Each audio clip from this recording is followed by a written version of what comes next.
Hello and welcome back to Talking Pitchside. I'm your host PJ with my co-host Tony. As always, here to cover all things MLS and U.S. Men's National Team World Cup lead up. We're doing it all right now, Tony. Luckily, we don't have a double game week to cover this week in the MLS, which is nice. So a little bit Little less. break. Yeah. We've only got one more week now until the World Cup break internationally. So we're getting that time where it's gonna be a little weird. We're not gonna have like real games for a little bit, and we're all just gonna be like building up anticipation. We'll have some friendlies to talk about. We'll preview those upcoming here soon. Probably after Memorial Day is when we'll start talking about those and recapping those games. So I'm excited, but we do have, of course, this week and next week to recap. And let's get into the recap here, Tony. And you know, it's not a tradition like any other. We finally don't have Broke free. Yeah. Toronto leading us off this week, but it is some Canadian neighbors in Montreal at home against Chicago. And Chicago does what they do, and that score goes through Hugo Kuipers, who has now scored in 10 consecutive games for Chicago. Just impressive. To talk about that individually, just an impressive achievement. It does not happen very often. That is consistency, one health wise and fitness wise, and I think this is the exact type of finish Chicago needed after that little bit of lag there they had. Now a few games in a row with that offense is still clicking, and they're a team that's excited for this break to get a couple more guys healthy, get the squad back together, and despite that, they're still putting up numbers. And Hugo Kuipers is probably up there with the MVP consideration Oh yeah. right now, Oh yeah. and of course Golden Boot leading right now as well. I think I'm a little sad because I think if Sam Surge is healthy, he could definitely be up in this conversation in terms of goal scoring. But as of right now, it's Hugo Kuipers, Lionel Messi, a few other guys that are all mixed in there. But credit Chicago, they went on the road, did what they should do against this Montreal side, and win 2-0. Yeah. I mean, generally the MVP is whoever's got the most goals and assists. First place, you could guess Messi at 17, Petter Musa at second with 14, but right in third, tied for third, is Hugo Kuipers. You will not. I just looked this up as you mentioned that. You will not believe who Hugo Kuipers is tied with, though. Marcus Invarksen from San Diego. Yeah. So He's I did not see that one he has coming. the most goals and assists right now in the MLS, tied with Messi, like goal contributions. Fourth. No, I'm Messi saying jumped up after this round here. Sunday. Yep. Yeah. So, yeah. So definitely MVP candidate. This is an unrivaled run that he's going on right now. I think he's one game away from tying Joseph Martinez's record. And then the all-time record's like 15 goals, which feels a little bit 15 games with a goal, which feels a little bit untouchable, but I guess you never know. But yeah, Chicago looked good in this one and just took care of business. And really, I think that they kind of showed up with a game plan. And once they got that first goal in, they ditched it a little bit and decided to sit back. The numbers show that they defended kind of deeper than where they normally do. And then went against the grain. A lot of possession for Montreal compared to what we're normally used to seeing. And then it was kind of that secondary moment there where Chicago gets their second goal. Not a very pretty game by any means, but again, it's just a business. It's taking care of business, and that's what you got to do against Montreal. They have shown us a couple flashes where you have to respect them. If you totally walk in and disregard them, they'll punish you. But that wasn't the case here. I think Chicago respected them in some cases a little bit too much and sat back kind of embarrassingly deep. But the result speaks for itself. I can't give them any criticism for that. So yeah, it was just another day in the office for Chicago. Yep. And moving on to what our team is usually in the 1 o'clock slot that we're used to is Toronto, who are playing on the road, still playing an early slot here against Charlotte. This one, Zaha gets on the score sheet. Charlotte wins 3-1.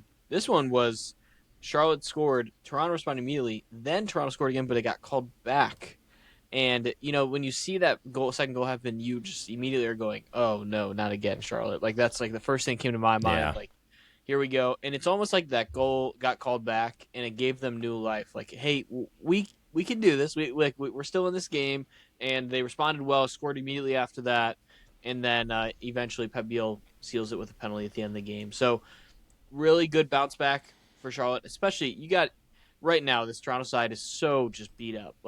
the amount of minutes that are missed from their top players is has to be the most in the league at this point.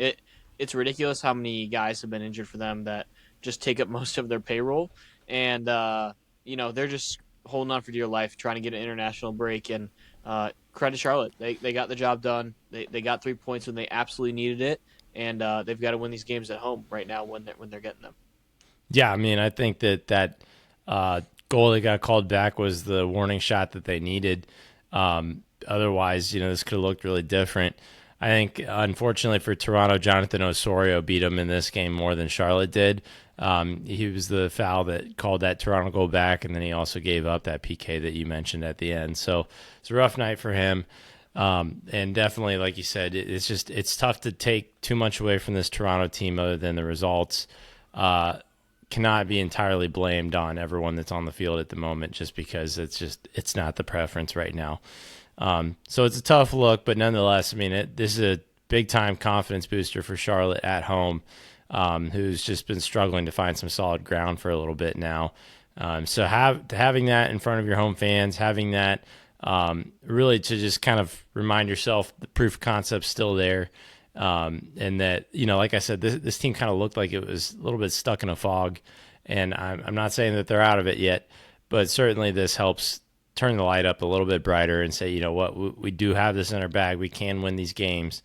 So that's the important part there, and getting the right people involved too. Just with obviously scoring with Pep Biel and Zaha, but then also Kerwin Vargas is a name that, if Charlotte's going to click a top tier, like, we need to hear that name more. So he has 2 assists in this game, and I think that's really important as well. So overall, good game for Charlotte. Definitely one that leaves a good taste in your mouth, gives you a little bit more confidence heading into this last match before we break for the World Cup. Yeah, and I mean, some of the note World Cup conversation: Wilfred Zaha gets on the score sheet this game. Had been hit in and out of the World Cup camp for Cote d'Ivoire, so it was disappointing. I know, like, he came out with some quotes saying he was disappointed that he's not going to be a part of that, and he definitely had a real shot. So he will not be a part of the World Cup festivities, and that's probably it for his international career. So hats off to him. He has had a solid international career and just a solid career in general. So I'm sure there's a little bit of sadness in that household right now. We'll see what the summer transfer window looks like for him. Moving on to the MLS Sicko game of the week, Tony. That was DC and St. Louis, and this lived up to Sicko, by the way. Yes. St. Louis goes up. They are holding on lead for most game, and then allow a late goal, and they get a red card late as well.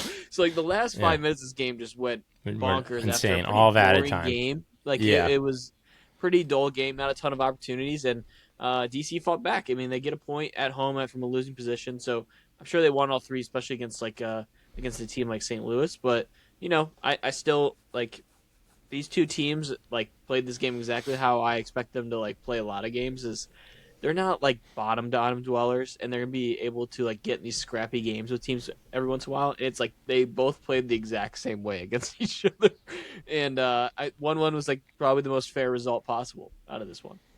Maybe so. I think that St. Louis honestly needs to be a little bit more frustrated with themselves on this one. They played, I thought, the better game, and if it weren't for a stupid double yellow, if it weren't for a stupid foul at the end that almost cost them the entire game, I don't know if you caught this, but like, it was just like, it was a guy that subbed on, Mamadou Fall, subbed on, just trailing behind, and pushes the guy over to stop play, but takes a dumb yellow, and it's like, you've been on for like 5 minutes. How, just run back, like, like that part I don't understand. And then DC ends up scoring on that free kick, but it's called back for a slim offside. So it's like they were that close to losing it. But everything prior to that, I thought St. Louis had a little bit better chances. Roman Berkey made a nice save or 2 in there as well. Like, I just thought that St. Louis was playing a little bit better. And it was a screamer from Peglo that really is the only reason this thing was level. So I think that Yohan Demay needs to be a little bit frustrated with this one. And we keep saying this, that it's a rebuild. Anything is house money at this point, but you got to see some results. Just to go back and say, hey, last year, we ended in 14th, and this year we ended in 10th. Like there's chance. Like you need a little bit still. Like it doesn't excuse you from every single game not mattering. And I just think that that's going to be one that bites them, where they could have stolen some points on the road. Totally. Yeah. I mean, it is, and it's like you said. I don't know if any of these points are really going to matter in the grand scheme of things because that Western Conference is so stacked. Yeah, But it is the type of wins you want to see to start building a foundation. Like that, it's just that start building a right. culture. Like we're just not going to be pushovers. So they will definitely be disappointed in that result. Continuing on here, we had the New England Revolution at home, Tony, against Minnesota United. This is a game that two pens, Hill and Yeboah both score them. New England gets second goal. This game in the second half, if you watched any of it, was just completely dominated by Minnesota. All the chances running through them, and they just couldn't get one across the line. There were a couple opportunities that you were just like smashing your head against the table if you're a Minnesota United fan.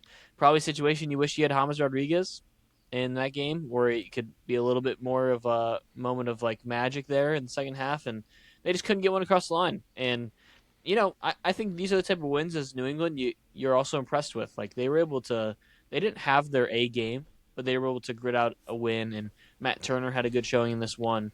They had a tifo that in the stands that was like, there's only one Matt Turner. Yeah. Call him up, Potch.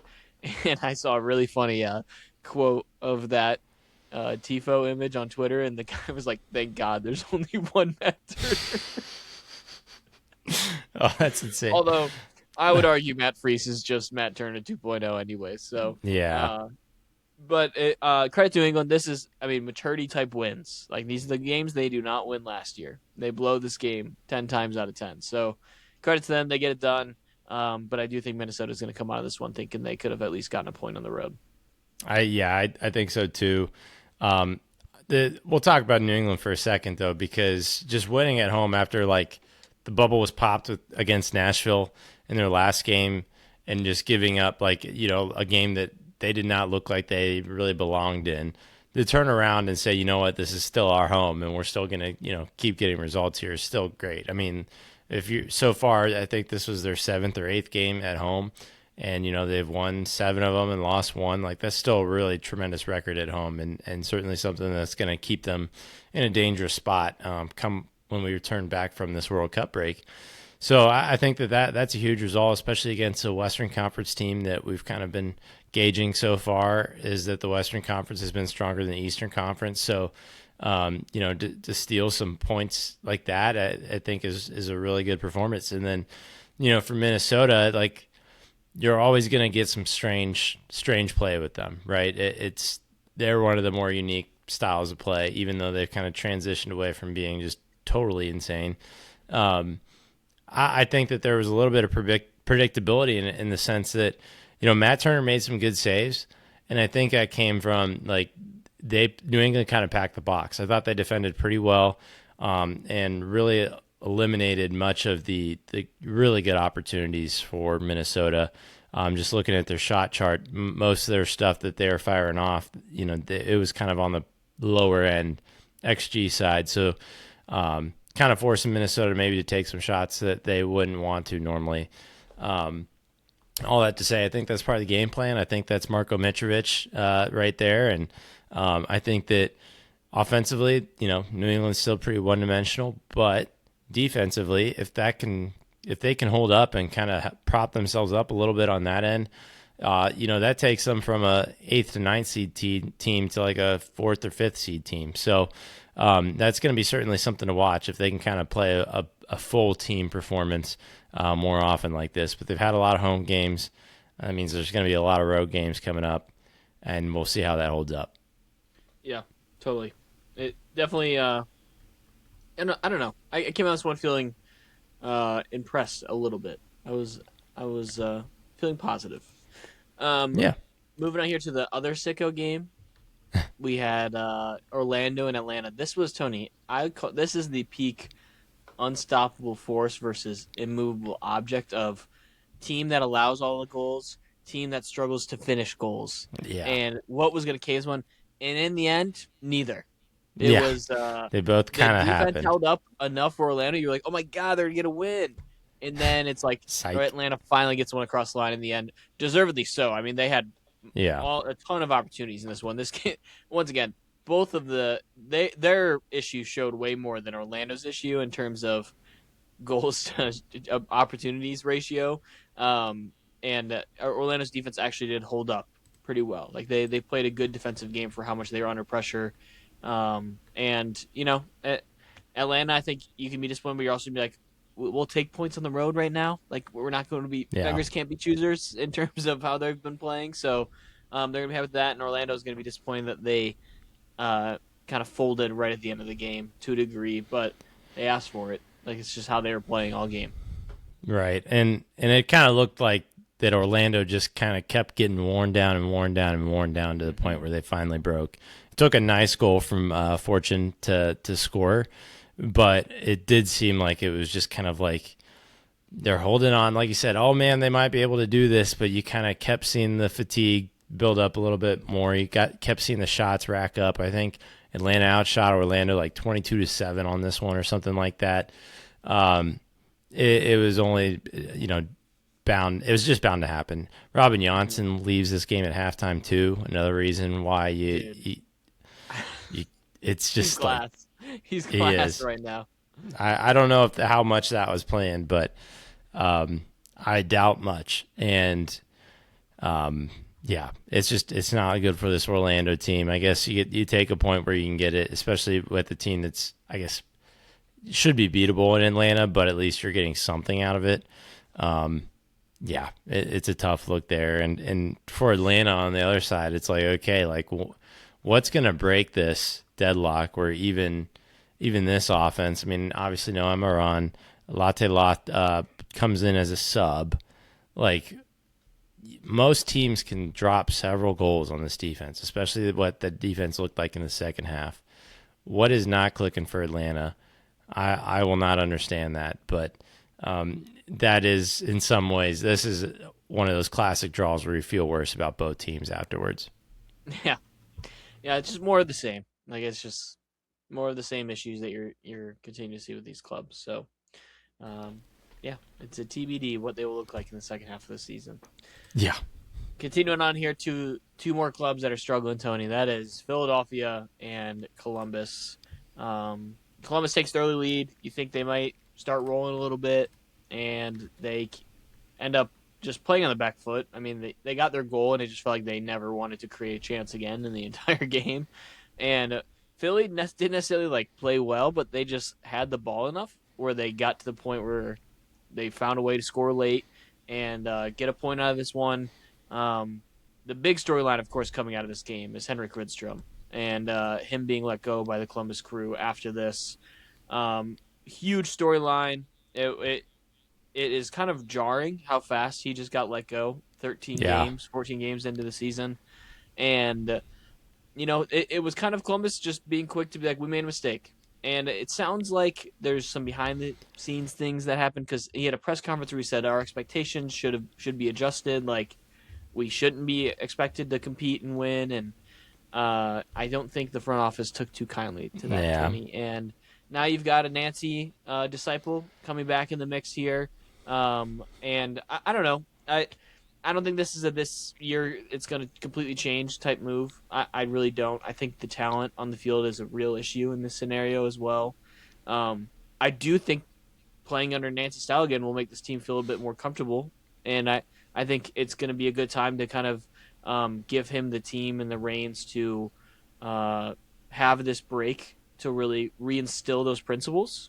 And I was shocked that it happened. Like the only reason I was like surprised that it happened this game is because they only have one more game till the break. So you're like, why not just like give him the game? But clearly something happened behind the scenes where they were just like, nope, this is the time. We're gonna do it.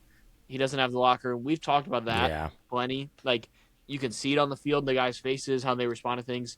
It never felt like he had the locker room, and this is now just apparent that he never did. And one of those signings that I do appreciate. They're just hand up mentality of like we made a mistake in this one. We're gonna get out of this quick and we're gonna reset. And then the last thing I'll say before I turn over to you, Wilfred Nazi rumors, of course, immediately start up every single time when something Yep. like this happens with Columbus now going forward. The GM like immediately put out a statement, kind of being like, "Last time I checked, he wanted to go be in Europe." Kind of like a dig, by the way. I was like, Yeah, interesting depending move. on the tone you read it. Yeah.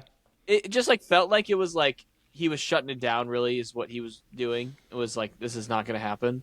Um, and they're giving one of his guys a chance, and I think that's the right move. I don't think going back to him is. I mean, they would love it, and he would be. I'm sure he'd be great again, but I think for both sides, that's probably the right move, just for like building foundation going forward. So I don't know. We'll see. Both these teams are in disarray. Sorry, Philly, I'm not going to talk to you about much in this scenario just because Columbus fired their coach and you're looking more of the same.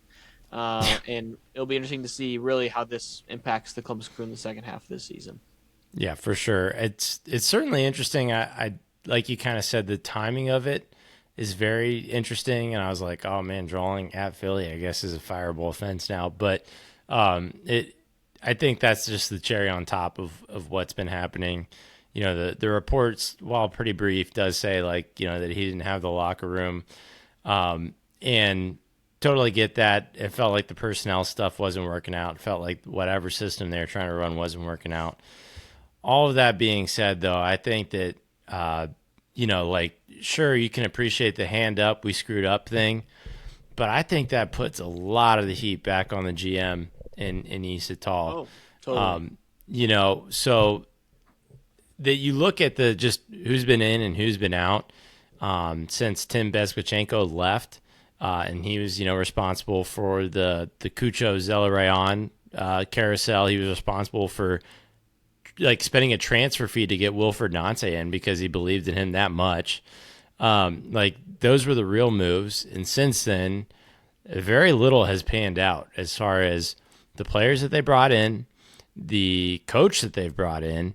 And I think it just kind of really rattles a little bit like, okay, like, sure, it's not good. Let's get rid of the coach. But guess what? We just brought him in. What changed that quickly from your very in-depth interview process, which, if you remember, I mean, they took a while to replace Nance and announce Reedstrom. Like, it was not a Yeah, quick and situation. it's not like this team finished 2025 in flying colors. Like they struggled Yeah, down the line under Nazi and then lost in the first round of the playoffs. Like it was not the Columbus of old at the end of 2025 either. Like it was a poor Columbus side. So I agree. This is where I'm like a little like I feel it feels harsh to a degree just because it's not like the players had been pulling their weight very much as of late. right. Well, but I guess what I'm saying is that they left players, they sold players. See ya Aiden Morris, see ya Cucho, see ya Nagy, uh, Nagby, right? All these guys, and what did you get in return? Like Gomez, a and washed old yeah, 38-year-old player. Yep. and he's been okay, but has not been all that in a bag of chips. And so it's like that's the part where I think maybe they bought the process too much. They like when Nante leaves, I think I've said this a time or two, but it's like, okay, what he did was truly magical. Guess what? We can't bank on that kind of coaching and teamwork again, and the talent deficit's really going to appear, and that's where we're at. And like I think they had some true talent on that team too. Don't get me wrong. I mean, Cucho went to La Mm-hmm. Liga and has done fine. Aiden Morris has gone to the championship and done well. Like the guys that have left have done pretty well in their other spots other than Wilfred Nance. So like there was real talent there, Right. and now it's what's the replacement? Like there's not really. Everything got a little bit worse. So that's where I think the GM has to kind of be put on the hot seat a little bit there too, Mm-hmm. because if the new signings, a new coach, maybe the new coach doesn't happen for a little while. Maybe it happens during the World Cup, which it doesn't seem like it. I think you kind of give Laurent Courtois a shake at it. He's been around in like a lot of the assistant coaching circles for a while, From what it sounds like is he has the season. Like that is like the So way that they're speaking yeah. is that So they who are would you love gonna for give him him? to get the Yeah, chance. Yeah. because Abu Ali. I mean, I think he'll be back by the time that. Or oh wait, no, never mind. He tore his No, he ACL. tore his He's ACL. done. He's Yeah. done. Sorry, I don't know who I was thinking of there. So who are you going to give Laurent Courtois? Because clearly Gazdag and Rossi aren't cutting it. Are you selling Gazdag this summer? Like, are you able to get him off the books in some way? Like, who you need a center back. Rudy Camacho's not cutting it anymore either. Like, No, it's these things. It's like I what I've seen some hilarious social media posts by some Columbus Crew fans about Rudy Camacho. Oh, they don't like Basically, him at all. no, Yeah, no, yeah. So those yeah. kind of things. What are we doing here? We got to have bigger picture. It feels like there has not been bigger picture. It's been Hmm. maximize on profits, sell people high, and that the team and the performances are really paid for it. Yep. Yeah. It's gonna be. I don't know, and I really don't know if they're going to go out and try and reshape this team in this window. Like I don't know if this is the time for them. Like I think they may just try and see what they have with this coach before the season ends, and before they're like, hey, these are all these things we're giving you, like that fit in your style. Like, Yeah. what if they go against that again? So it kind of puts it all in a tough spot. I don't know how much they're going to change. We'll see, but it's going to be an interesting second half for both these teams. They're both going to have to turn around and get anything out of the season, and I don't think many people have much confidence in that right now. Okay, let's keep moving here, Yep. Tony. Rivalry weekend in New York. New York Red Bulls versus NYCFC at home. This one ends in a 1-1 draw. It's kind of like the just handshake of the city, just like so. Let's move on with our day. Let's get a point. Move on with our day. Red Bulls, I think, deservingly so, won this game. They had more of the opportunities, like and more of the ball in this game, and then I think at the same time it's still a fair result. I don't know how much more you can expect of this Red Bulls team right now. It feels like there's so much growth trying to happen, and they're not getting much out of these DPS right now, Tony. Like at each game, it just feels like I'm like, where's this Forsberg? Where is like anybody else besides these young kids? And the young kids are doing everything they can to pull them across the Yeah. line. And Michael Bradley's doing everything he can. I think one thing I will note, I've been happier with how they've been adjusting defensively. And it's not just balls to the wall, throw everything in the net, and hope that we score enough. They seem to have adjusted a little bit and pulled the reins back defensively to keep them in games, and that's what they did again. And I credit Michael Bradley just trying to change it and mess with it a little bit. But at the same time, they're still getting opportunities. They're still scoring some goals, and I think 1-1 result is pretty fair in this scenario. I think it is. I feel like Red Bull. I mean, obviously, this isn't saying anything too crazy. I felt like Red Bulls probably deserved more than what they got. I mean, they were putting it on New York City, especially in the first half. Probably should have gotten a second goal out of all their efforts, but it doesn't fall that way. New York City was kind of interesting to me in this game. Like I hear what you're saying about Red Bulls looking, a little bit better defensively, and at the end of the day, the only stat that counts there is goals allowed, and they only allowed one. So like definitely improvement. However, New York City was pretty unimpressive with their possession, honestly, to me in this game. A lot of moments where they get the ball and pass around the back line and then kind of launch a long ball up, very Minnesota esque, which is not necessarily something that we're used to for New York City. And they end up finding the moment that makes it work for them. At least gets a point, but it just did not feel very New York City esque this game. Like I don't think that they really had their fingerprint on this game in the sense of like playing it the way that they like to play in possession. Finding their wingers, being aggressive on like the counterattacks, but not in like launch balls, but in like kind of tiki taka through the channels. So that part I was like, okay, I'm going to credit Red Bulls for having the better game. And I don't know if it's because they were playing so well that it kind of pulled that out of New York City to play like that more. Um, but it was certainly weird. It was not what I was expecting. So, I'll credit Red Bulls for that. Like you said, they probably wish they had more, but we'll take what you can get. I think the biggest headline outside of this being the derby is Maxi Morales getting stretchered off, Yeah, which just killer.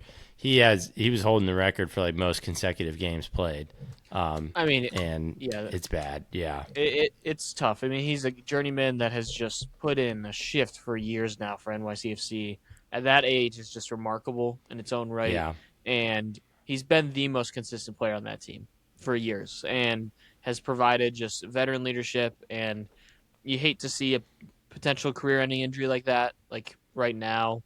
Yeah. Um, I don't know. I don't think he probably had much longer to begin with. So you just hate seeing guys not go out on their own terms. And I hope it's not the end. Maybe we get one last like just appearance or something. But salute to Max Morales. Hell of Yeah. a MLS career, hell of a player. I can't believe you're And calling it a career on him already. That's just. I mean, I dude, mean, that's a tough injury at that age. I mean, that is a lot it of is if rehab. it is the injury that we think it is. Maybe it's not. He could That's be true. back next week. That's true. I guess I'm totally doing the assumption game, but That's that could this like that would also be very Maxi Morales is like, oh damn, yeah, he's watch this. I'm gone. gonna look it up right now. While we're Yeah, talking about it, I'm gonna look up see if there's any update. It just looks yeah, so bad. it did. The clip of him coming off. So I guess I'm Yeah, just playing the assumption game. he did look like he was in a lot of pain, and you don't normally see like the stretcher come out like that. But So the latest update from Pascal Janssen was he doesn't have any specifics, but he said it's a very serious injury. so That next doesn't week feel sounds good. good. And when you're He'll be 40, back. that doesn't feel good. So 38, thank you. Yeah. yeah, yeah. I think he's 39 actually now, but Oh uh, gosh. credit to him, and we'll see how these teams bounce back before the World Cup break. Tony, let's keep it going. Yep. We all deemed Sporting Kansas City the worst team in the league a few weeks ago after they lost 6-0. They've swiftly responded with a 2-game winning streak, and this game was nuts. I don't know how Austin fans do it, Tony. I really don't.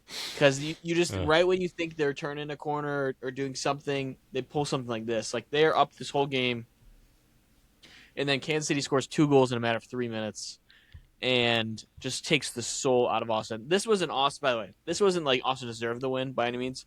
This was an Austin of old type of game that we were used to over the last year and a half, which was yeah.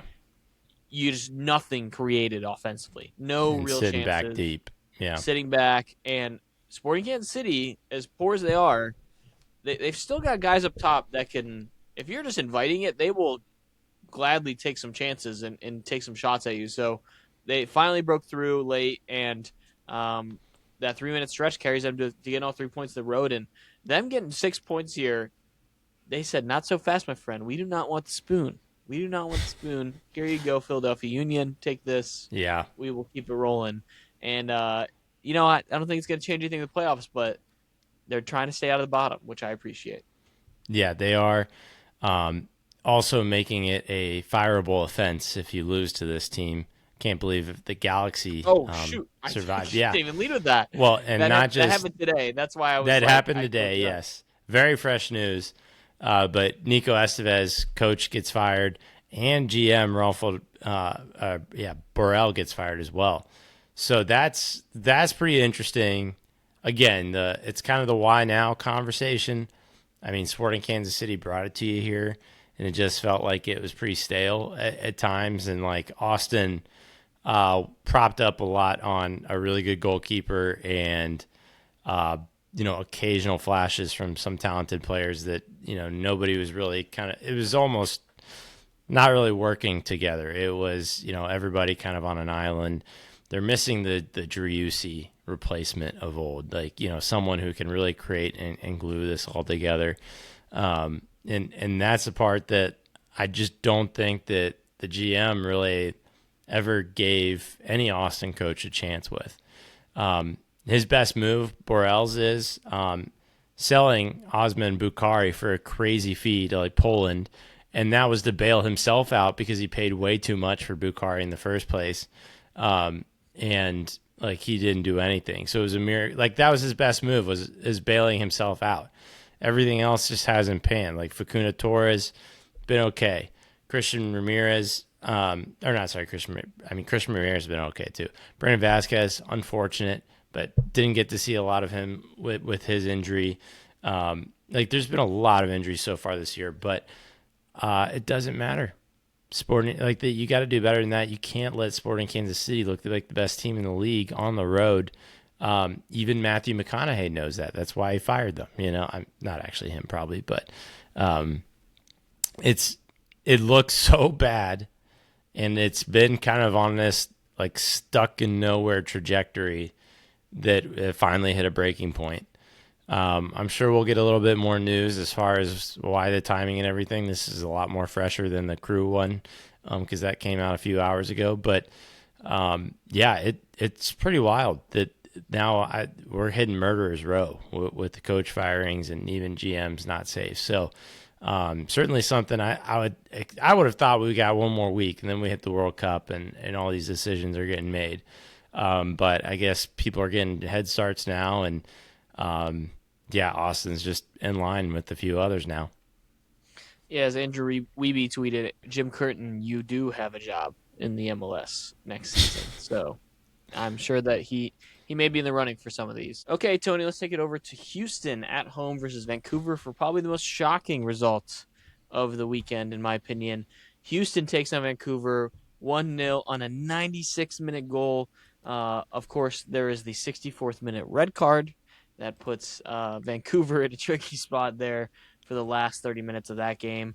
Um, just I mean, now by the way, not only red card, but red card from your keeper is another Yeah. whole other thing to deal with. But they hold on for so long, and then that goal at the end is just backbreaking to feel like you're getting a point out of a really crappy situation, and then you aren't able to. So credit to Houston. I mean, I don't want to give like overly amount of credit because I'm like the offense still is an issue for me. Like you're yes, you got the goal at the end, but it still just feels like you're stuck in mud a little bit. But I will give their defense credit for and even before that red card, they were holding off Vancouver better than most teams have in this league so far this season. So that's got to be a good sign if you're a Houston fan. Getting 3 points in general is a good sign right now if you're a Houston fan. So you'll take it any Yeah. way you can. And then Vancouver, I think you can pretty easily wipe this one away out of your mind, saying, "Hey, we got a red card late. We could have just had a point out of this one regardless." And then um, if you don't get the red card, I still feel like they probably find a way to win this game. So I'm just like, I think you can pretty easily speak that into your mind if you're a Vancouver team right now, and move on to the next one. Yeah, it's tough to say for me because I think that Vancouver really did not create a whole lot even prior to that red card. And it was kind of Houston that drove a lot of the tone of this game and even like, created a precarious spot for Takaoka that pulled the red card out. So, um, you know, Vancouver just did not have great opportunities. And I want to credit that some of that to Houston in the sense that they jammed it up. Like you look at where they possessed the ball, where they had their kind of defensive confrontations, all those things, they really jammed it up. And Vancouver didn't really have an answer for that. They started Mueller, they had Brian White, they had Blackman, they had these guys, right? They had Berhalter, and their preferred lineup just did not have an answer for this game. Now, from a Vancouver point, like, yeah, I think this one's pretty easy to sweep under the rug. And I think, you could definitely make the argument that it's like, man, I'm glad we have a game like this now instead of, come approaching the playoffs or in the playoffs and that there's lessons to be learned there. But on the night, I think that there's not really much question in my mind. Houston was the better team.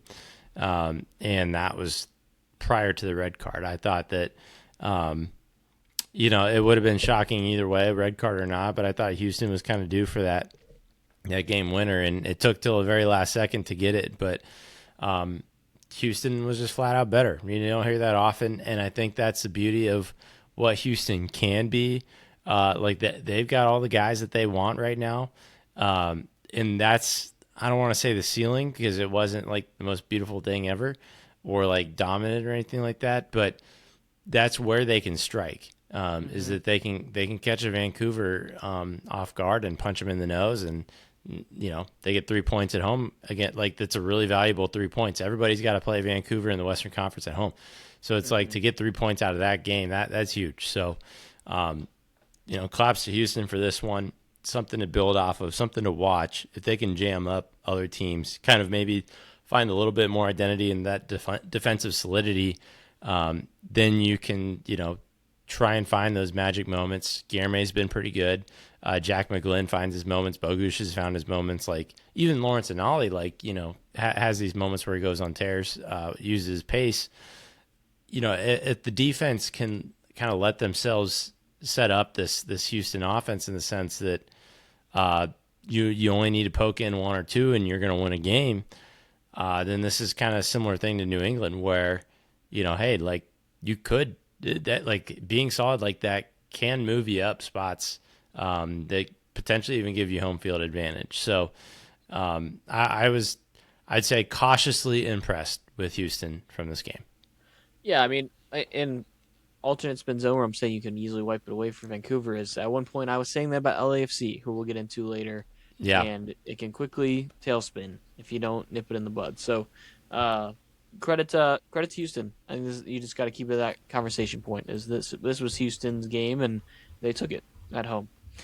Another shocking result here is Tony. We had Seattle at home against LA Galaxy, and the Galaxy win this one 2-0 on the road.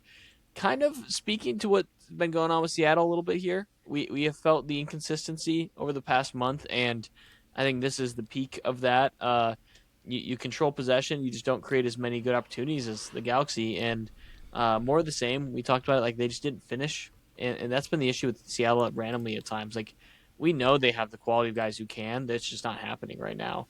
And to do this at home against a struggling Galaxy side like this was shocking. And credit to Galaxy. I mean, we've talked about it. If they can just survive and get to the break so they can get a little more healthy again, if you guys are rolling, they can stay in this playoff race and sneak into that bottom half. And, right now they're sitting in the playing spot. And they're sitting there with 19 points with one game left. And I think if after all the João Klaus injury happened, I think if you would have told the Galaxy fan this is where they could be in the standings, they would have taken it. And they've gone out and stolen a couple of these games over the last five. So credit to Galaxy for fighting hard this one, and just more inconsistency from Seattle. That's just been a little weird.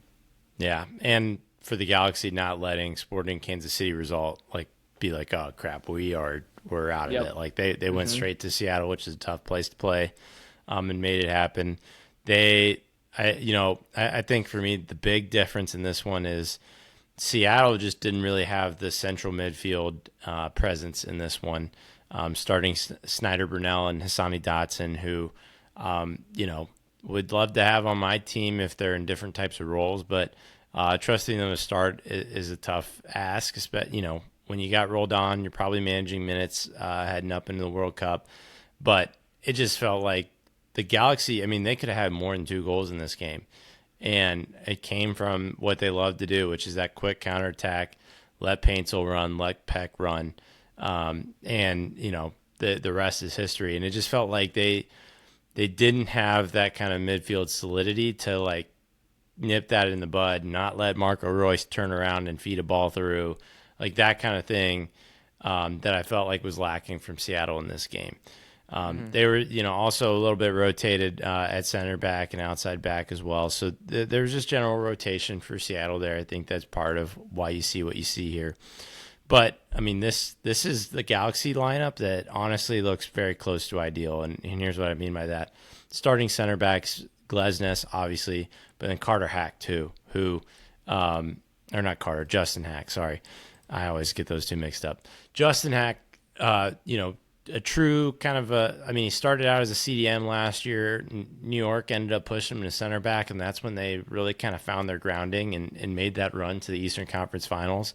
Is having a guy that has the confidence on the ball, but also you can trust in those aerial duels and kind of in those 1v1 battles against strikers. So Justin Hack and Glesnes both start at center back.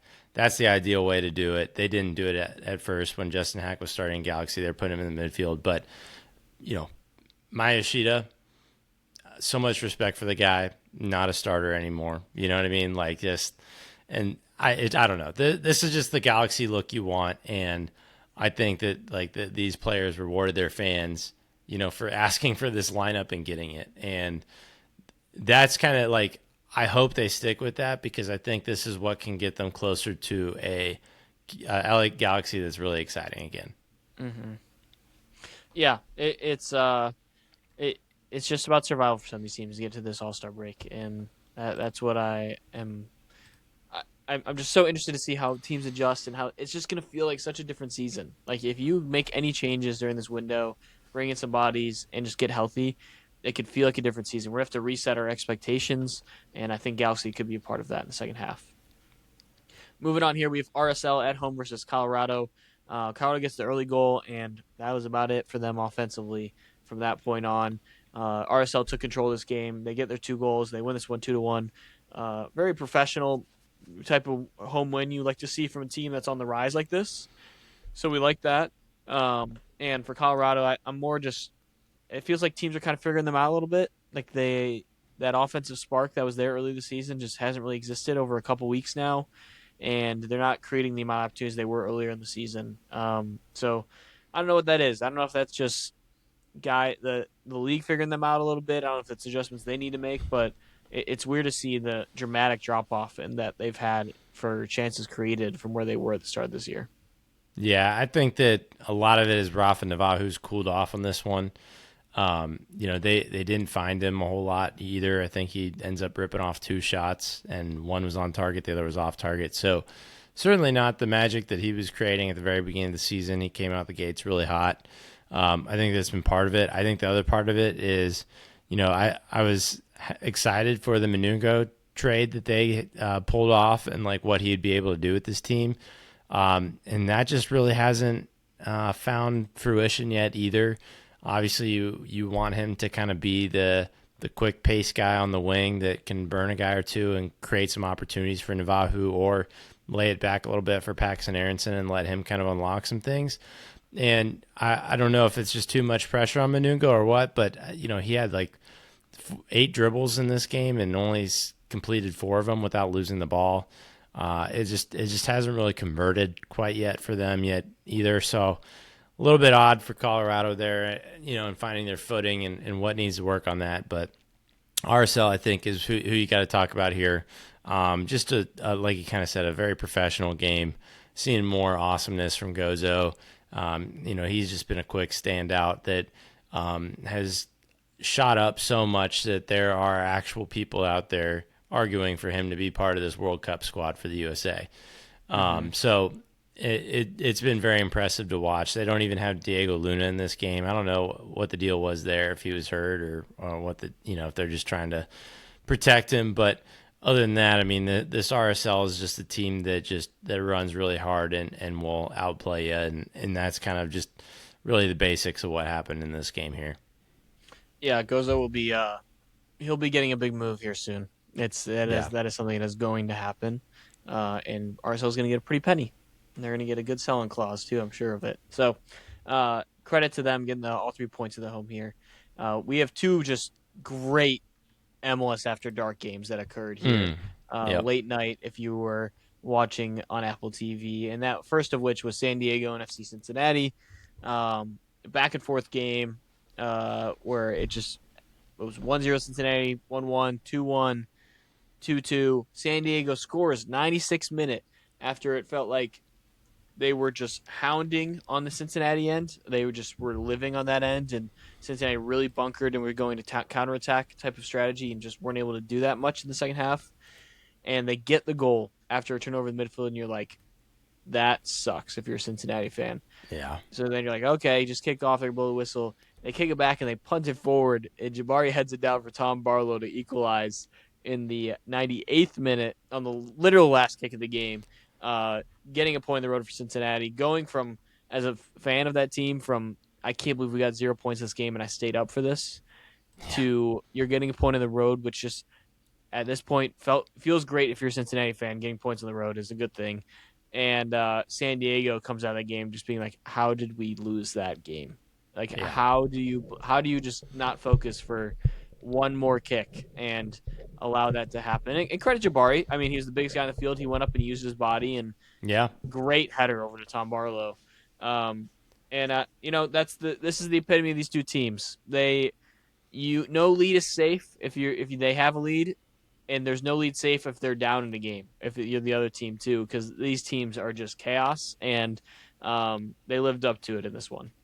yeah. I mean, this is a this was a very San Diego-y game. I mean, I was with some guys who don't normally watch soccer, and they made a comment about the possession. They flashed up the graphic like an hour in. They said, "Holy crap! Like Cincinnati sucks. Like San It's a Diego's got all the it's a possession." great selling point of a soccer game, by the way, to show them this Yes, game. You're like, look at all the action. yeah, exactly. And I was like, no, no, no, no. This is just what San Diego does. Don't worry. Like, I mean, I was not expecting the way that ended, but I was like, just because they have possession does not mean anything in terms of how that result's going to end up. So yeah, it was certainly what happened here. It's just it's so interesting that this Cincinnati defense just went to crap so quick. Does not change in this one. Has not changed in the last 15 games. Um, and yet the offense has found ways to keep bailing out that defense and rescue points. And we say this a million times: a point on the road, you're fine with, you're content with, especially when it felt like stealing it like that. But Hmm. there's gotta, I mean, there are so many center backs on the Cincinnati team, and I maybe trust half of one right And now. there's Like, a lot getting paid a good amount of money yes, too. yes, and it's so confusing. Like, we've done better off playing Geedy and Buka like in the back line than like Miazga and Haglin, and Yeah. it's I don't know. I don't know if that speaks to the calmness that they have on the ball, and like maybe that's what it is right now with these center mhm, backs, that there's just no consistency on the ball. Um, but it's like it happens so fast. Like they'll go from like 10, 15 minutes of just like, okay, they look like a sound defense right now, and then it's like a through ball down the middle. Nick Haglund looks like he's just like yeah, never seen a through ball in toast. his life, and it's just like, okay, there's a goal.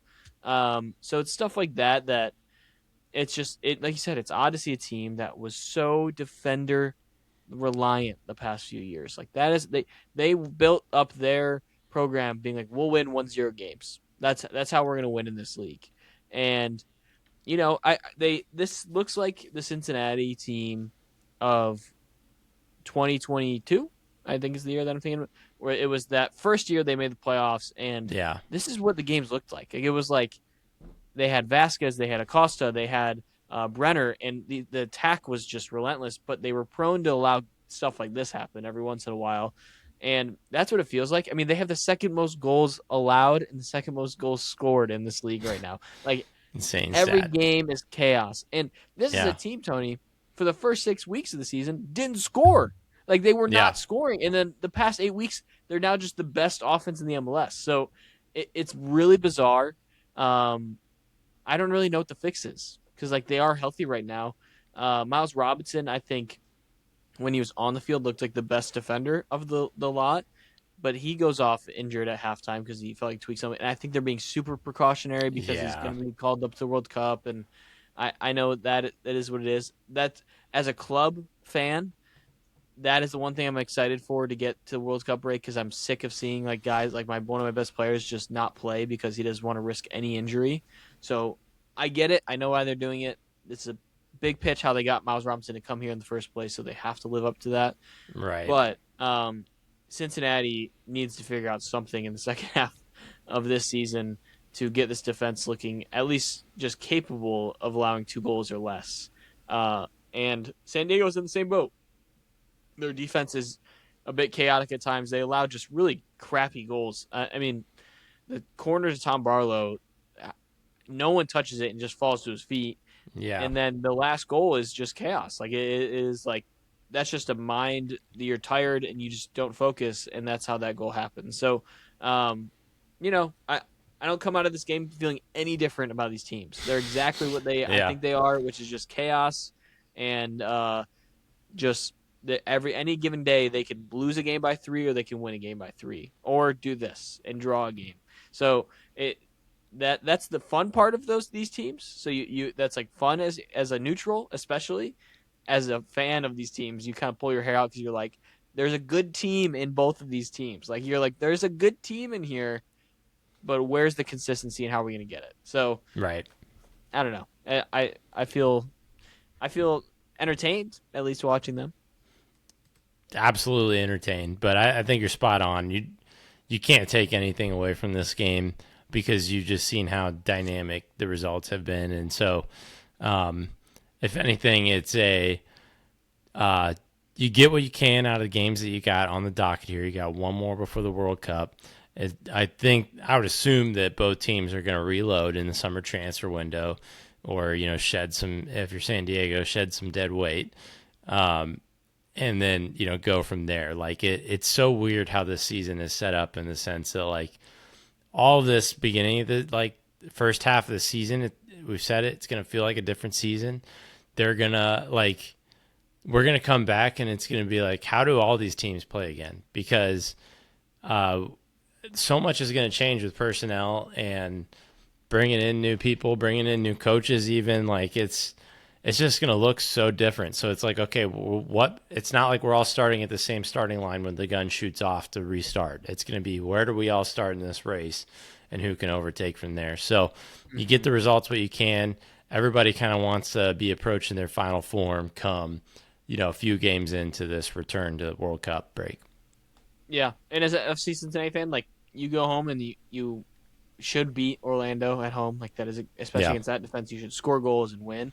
Um, then you're sitting in a spot where you could be in like fifth or sixth going into World Cup break, and after the start they had, I mean that's you're gonna take that like and you're gonna move on and hope to look better in the second half. So that's what we're hoping for. Yep. Let's finish off the other nightcap. Just sicko game, and that was awesome. We had the goal celebration of the year in this one. Sarver first does the scuba Steve, just dip off the side, so you get that, and Yep. then the San Jose fans are throwing beers at him, and he finishes off a Modelo that was thrown at him, and promptly on social media the next day posts a picture of him checking out with a bunch of Modelos out of the store. So it was great. It was just like everything you want in the MLS after dark. Peter Musa, really good at football, Tony, and Dallas take down San Jose 3-2, and super entertaining game. I think as a San Jose fan, you're gonna be super disappointed you gave this one away late. I know they're still there's guys injured, they're still rotating a little bit, but felt like a game they should have at least gotten a point out of, and they allowed that opportunity late, and they get FC Dallas gets all 3 points on the road. Dallas putting up together a really good stretch now, and um, legitimately just a really good attack. It's super entertaining. I want to see if they do anything to change the year. So we'll see. But the defense can still do this every once in a while. So I'm interested to see what this version of Dallas looks like at the end of this year, because I want them to playoffs, because their team, like Yeah. NYCFC every year, I'm like, this team can outscore somebody, and they will in the playoffs if they're given the right opportunity. Yeah, that's the beauty of Dallas right now is that they can just be absolutely relentless. Like you can throw Peter Musa at them for the first 80 minutes of a game and then drop in Sam Sarver who just runs harder than anybody in this league and like you don't get a break. Those defenses that they play against don't get a break. And that's kind of what we've seen is like Sam Sarver has been the late man hero and it's because he's just so effective with the burst of energy that he brings in, especially kind of when we start getting in these hotter games and guys are getting worn down. Those back lines are getting worn down. Like he's just crazy effective and wants it more than you. So like that's the beauty of Dallas is their attack. Now San Jose, I think we need to kind of put on watch here, not fraud watch, but the bubble's popping right now, and what are they going to do to recover with it? Like how did they end up with a team of like a bunch of college guys that ended up being so effective, and like what has changed now? I think some of it's been injuries, some of it's been like players punching above their weight. But can you return to that? Can you return to that after a World Cup? I'm not gonna lie. I'm a little bit rattled with the San Jose team. I'm on the train still, but I'm looking out the window and wondering if it's going slow enough that I can jump out. Um, that's kind of where Yeah, I'm I mean, at with them. yeah, I think the Timo Werner injury came at a rough time. I Yeah, don't. I think that kind of took the wind out of sails a little bit. And this is what happens when your one DP that you actually have in the roster goes down, and you don't have other DPs to fill this void. It's you're relying on a lot of guys that just you're at a talent deficit at a certain point, And that's what we're excited to see. I think as a neutral is what is San Jose going to do in this window, because they have the opportunity to go out and get a good DP and really boost this team in the second half. And I Yeah. think that's necessary. I don't think this team.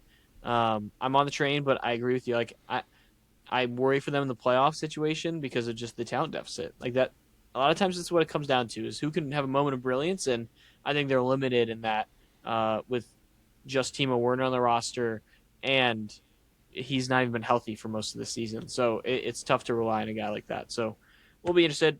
I'm still on the train too. I just, you know, I think injury luck and lack of just star talent might hurt this team a little bit.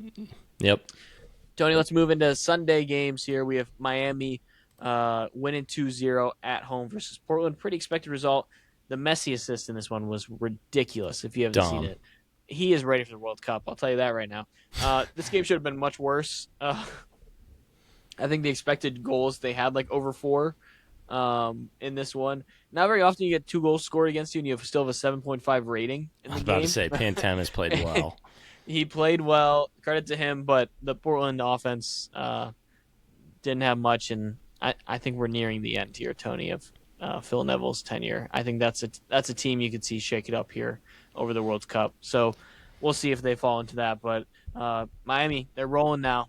They figured it out. All it took was getting a little close to the World Cup, and Messi said, "I need to be locked in." So we'll see how this team looks second half after a World Cup run. How much Messi is invested in the season after World Cup run, and what that looks like. So credit to Miami. They're getting hot at the right time. Yeah, I think that this is kind of what I was talking about with like, should have Portland made more against Montreal because, they had a few games left. Phil Neville's seat's hot. If ownership's looking specifically for amount of points or results, like it's a way easier ask to win at Portland than at Miami, right? So nothing about this was too crazy. The biggest story, in my opinion, on this game was the supporters group in this, like basically boycotting the game. Yeah, No drums, Messi no wasn't happy horns. too. No, yeah, and so I guess they sang out to the players something like, like just acknowledge us, just respect us, and it was, and I guess result to Messi and all the friends like heading straight to the locker room, not applauding any of the fans after any of the games, those kind of things. And losing to your rival at home certainly does not help either. But yeah, and Messi looked like he gave back some, hard to describe. I saw someone try and like lip read it, but it does not. I don't know how you can do that with just your clips there. And then there's even a moment where Rodrigo de Paul, like they're taking a corner kick, and he's looking up at the crowd and holding the badge and stuff, and it's just like, what is this whole lot of nothingness? By the way, after the game, some players did go around, Miami players did go around and applaud the fans, except for the big three, Suarez, Messi, and DePaul, straight to the locker room after it. So I don't know how Miami fans are feeling after that, but or if they got what they wanted, and it opens up a whole can of worms if they're being too entitled. But it was the interesting part. Like I was watching this game to be like, what is going on with the fans right now? Like, oh yeah, Yeah, Miami's winning, but like, what is happening in there? It was such a weird atmosphere. Like watching this game and listening to it. yeah. I don't know if it's entitlement. I think they have a justification. I mean, before this game, they hadn't won at home, so that doesn't help what was Right. going on there. Um, and I think that it comes from a place of like, I mean, I think about it in my own perspective, my own club. I appreciate when my star players come over and acknowledge the fans and the impact that they had on the game and how they helped the team out. And I could see how that these they you feel like, hey, like I mean, Messi's Messi, but like Yeah. the stars just take it for granted, and they're just like, okay, I played my game, I'm out of here. It's a hard balance because Messi is the most famous footballer in the world, so Yeah. he doesn't really want to be loafing around and having everyone just like all over him. So that's where it's tough. But I mean, someone like Rodrigo de Paul or somebody, it's got to be like, I mean, that guy can come out and just give a couple of claps and just Right. acknowledge them, and even Messi could do that. Just make it quick. make it quick, get out there. It doesn't. You don't have to go out and go high five the fans or anything like that. Just like acknowledgement. So I understand them from that perspective, and I appreciate that they like stood together and did it. I, I Yeah, I think yeah. they'll probably next week. I could see Messi acknowledging them and doing something, or next time they're at home. So we'll Well, that's see. what like it feels like we are one security press release away from this being a non-story and just saying, "Hey, Yeah, Messi's instructed to head to the tunnel straight after the game." You like everywhere we go, every other game, there's a streaker trying to get with it. Like that's yeah, just what he's supposed to do, and then that's it, you exactly. know. But that's not where they're at right now, or they're not saying that, or whatever. And I'm sure there's reasons either way.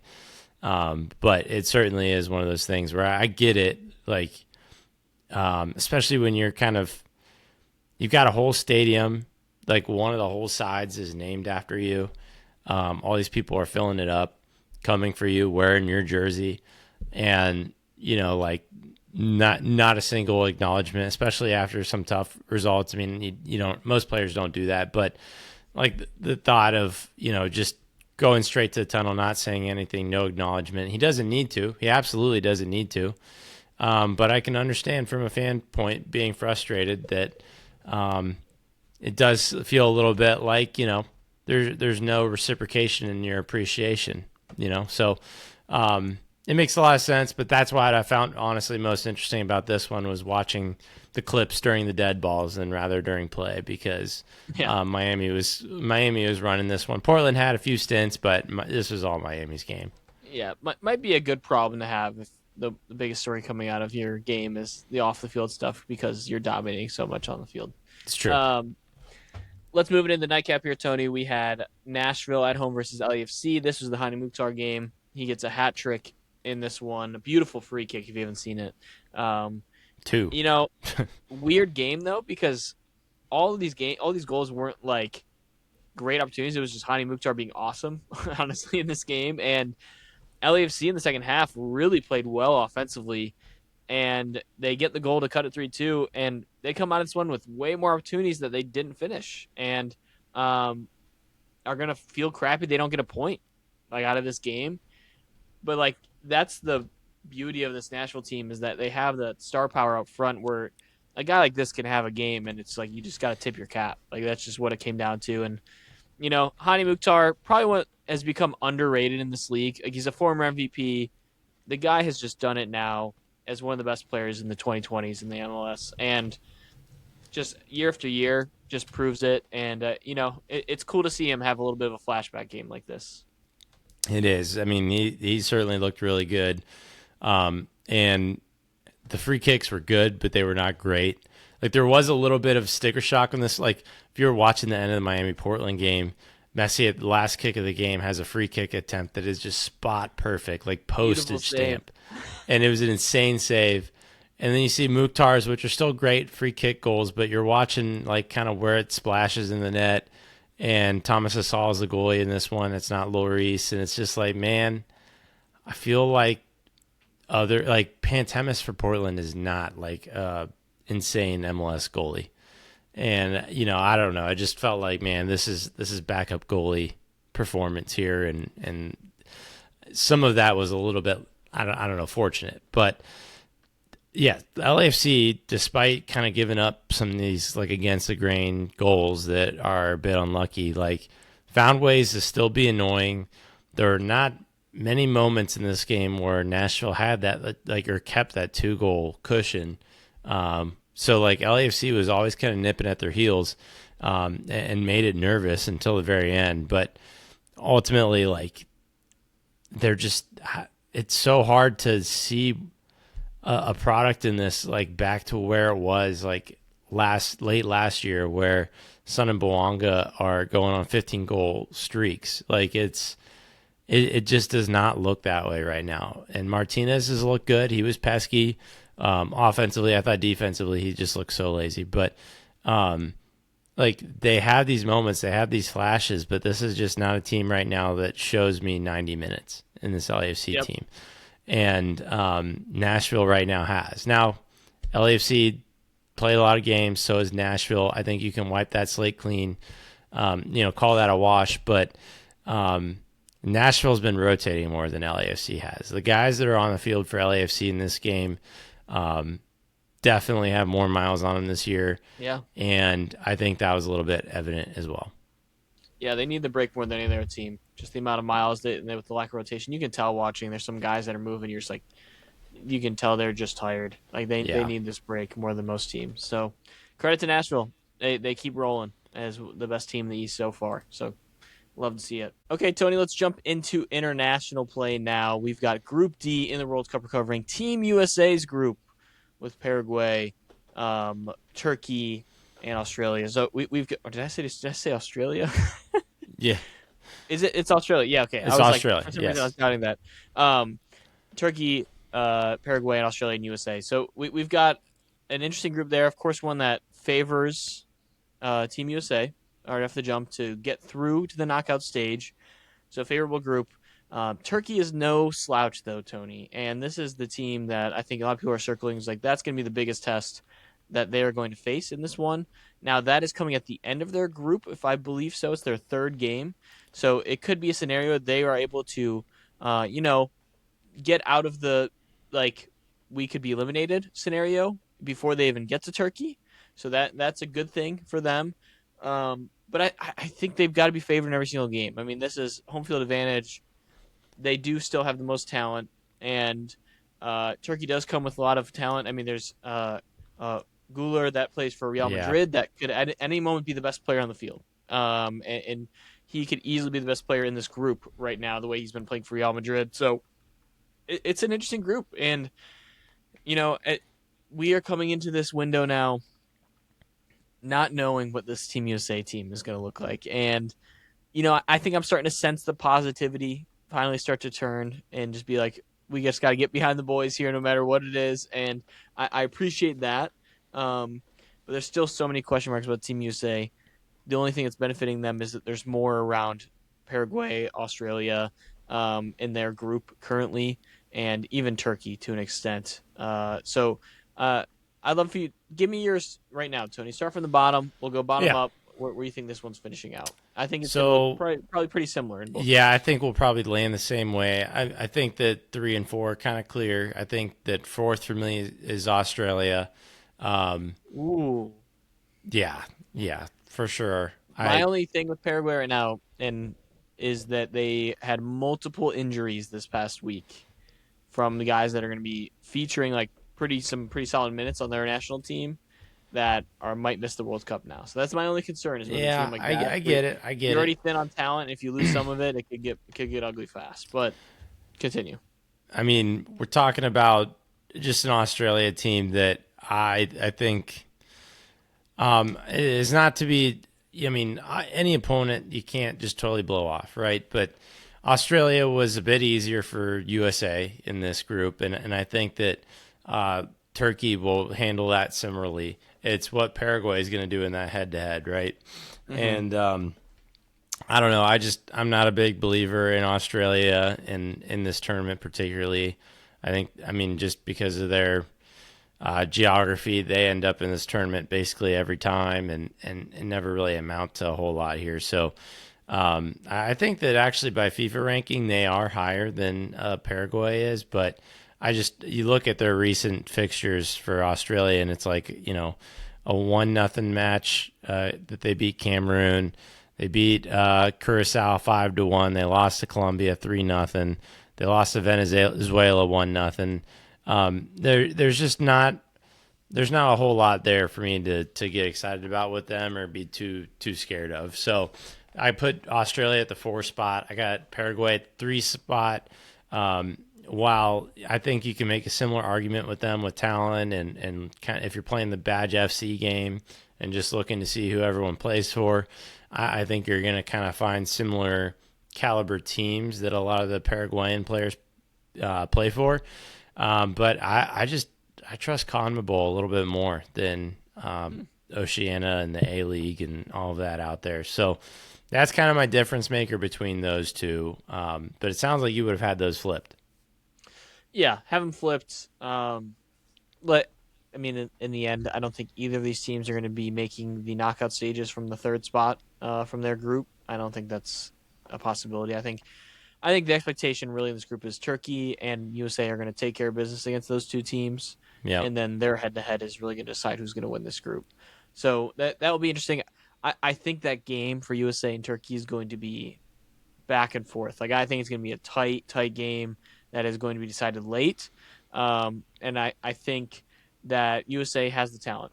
They really do. They have the talent to get it done. It's a matter of how their formation and how they play as of late. And we'll get into Team USA, all the specifics around what we want them to look like, how we want it to shape up, especially when that roster is announced a week from now. So we're anticipating it. I just think from a broad scope of predicting these groups, I'm going Team USA first, Turkey second.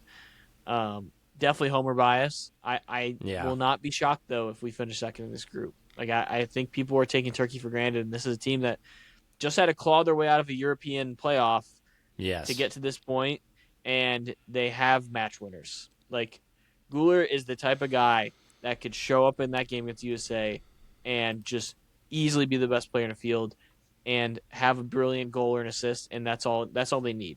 And Right. that's what's going to be the biggest question mark for this group is just who's finishing first. And selfishly, I hope the home field helps us and we get a finish first scenario for Team USA. So And that's where I'm going to to lie. kind of counter that too, Guler had an injury and he's been out for a while as well too. I think he's expected to return in this tournament, but something to keep an eye on. He may not be fit to play a whole game, and there's still plenty of other talent with this Turkey team. Where one, the Turkish league. The Giants in the Turkish league need to be respected. So if there's players coming from those teams, you have to keep an eye on that. But then there's a lot of them spread out in the top 5 leagues in Europe, just with Premier League and La Liga specifically, or not La Liga, sorry, Serie A. They got several guys in there, so and Bundesliga. It's a lot to watch out for. There's certainly, if you think about it, if this were in any other country, USA would be a Group B team when they're or a Lot B, whatever you want to call it, team when they're pulling this. This is really two Lot B teams going against each other in this. Like that, they are very equally ranked, and I think kind of like you said, you can use the talent argument, except for this matchup because this is where USA may not be favored in that category, and it's going to come down to how they play, honestly. This is the one that makes me nervous. Everyone talks about USA got a very favorable group, and I think to an extent that's true. But if we're talking about a favorable group to win a group, this is still awfully tough. And like you said, Turkey had to fight really tough to get into this. I respect any playing team because of that very reason. So Turkey's doing something right. They're beating other caliber teams, like similar caliber teams in Europe, to get to here.